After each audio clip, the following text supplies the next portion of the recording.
tonight we begin with major breaking news. It's a development that few thought was possible even a few days ago. But with President Trump in charge, we've seen time and time again the so-called experts are proven wrong. President Trump says Israel and Iran have agreed to a full ceasefire taking effect in just a few hours. In a Truth Social post in the last hour, the president wrote, "Congratulations to everyone. There will be a complete and total ceasefire in approximately 6 hours from now when Israel and Iran would have wound down and completed their in-progress final missions for 12 hours, at which point the war will be considered ended." On that assumption that everything works out as it should, which it will, I would like to congratulate both countries, Israel and Iran, on having the stamina, courage, and intelligence to end what should be called the 12-day war. This is a war that could have gone on for years and destroyed the entire Middle East, but it didn't and never will. Here with me now is Brett Barrett. You were on the air. We were all watching with Vice President Vance when Trump's Truth Social post landed.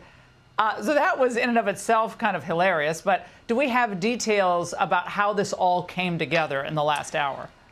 Well, Laura, good evening. It really was something. Let me just give you the behind the scenes. Trey Yingst was in the middle of wrapping up his report from Tel Aviv, and the producer got in my ear saying, "Trump Truth Social coming in the email right now." And I looked down, the vice president's right here on set with me, and as I look down to read it, his staff comes in with an iPhone so he can read the Truth Social as it's coming in. And Trey Yingst wraps up his live report. I thank him. I introduce the vice president and obviously start with what we just heard and saw. And he said he had heard about it, talked about it, hadn't seen the final version, and that's what he was reacting to.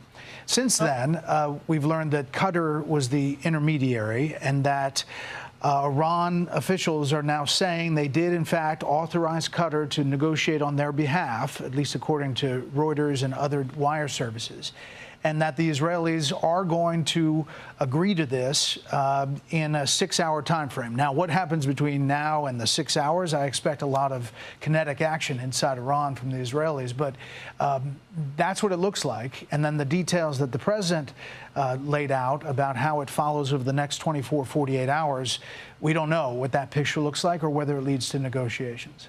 Well, what was stunning is that just in the last several hours, the supreme leader put out a statement saying, "We will not submit. We will never submit."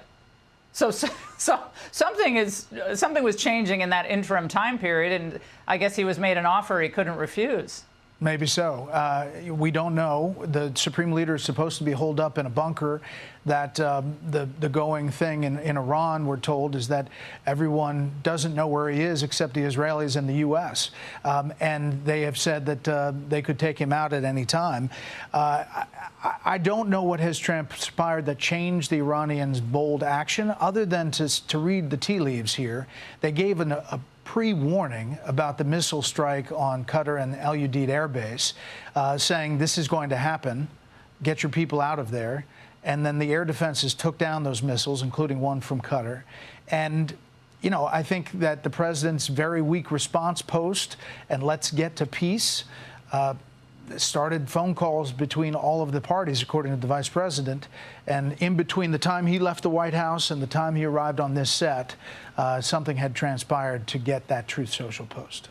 And the president even thanked Iran for the heads up, as you noted with Vance, which it all seemed like it was missile theater at some point. They gave them a chance to save face, shoot up a couple of, you know, what looked like Roman candles. I mean, they were missiles, but and no damage was done, as far as we understand, on the ground. So you wonder why they even went through that exercise. But nevertheless, the president didn't choose to humiliate Iran in this moment, which I think that's classic Trump. He wants to give people a way out. He did say, let's get to peace, let's get to the table. He called it very weak and thanked them for the heads up. But, you know, it follows a pattern. In 2020, the Iranians did the same thing. They fired on a U.S. military base in Iraq, but they also gave a heads up ahead of time. That was after the Soleimani assassination, the takedown of the main military commander for Iran by the U.S. And so it follows a pattern.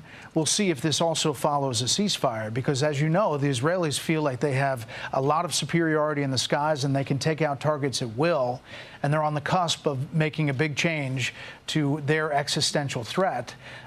So it may be tough for them to agree to it, but I think the president is pushing.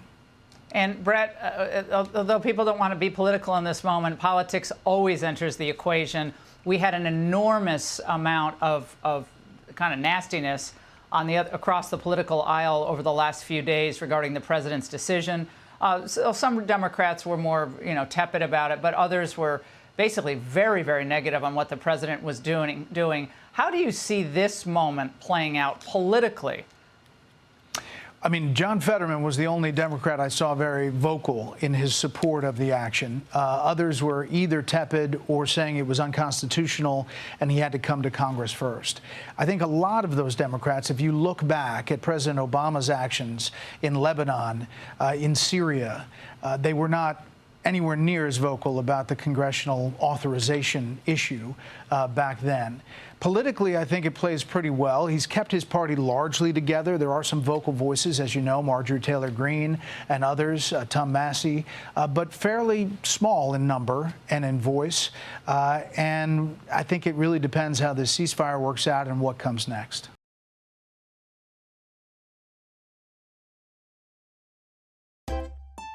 If you enjoy this content, please consider subscribing to my channel to stay up to date with future videos. Thank you for watching.